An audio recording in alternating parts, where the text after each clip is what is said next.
Hello everyone and welcome to the tip of the week. Today I want to talk to you about the gift of gab. Now when I first got into the car business, everyone would tell me that I would do so well in selling cars. Why? Because I had the gift of gab. I could talk anyone into anything. But over the years I learned that my great gift of gab was actually hurting me more than it was helping me. I was not a good listener, and by being that way I was unable to show empathy, compassion, or understanding to what the customer really wanted.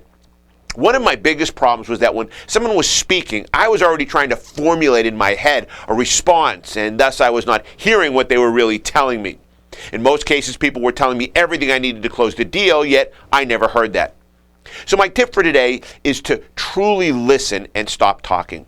Listen to your customers with a strong intention of truly understanding them. Let them tell you what they want, and don't just assume that your gift of gab will convince them on what you want to sell them. Silence is an interesting component of the process.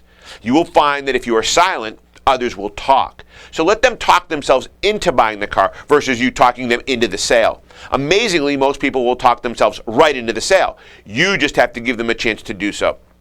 Most of us like to talk, and studies are pretty clear that the ones who talk the least benefit the most. So over the next couple of weeks, truly think about this and see how it works for you. Good luck, everyone, and as always, please be safe. Try DLA Online and DLA Live to discover why the top automotive professionals already have. For more information, visit our website at www.davidlewis.com or call us at 321-435-6000.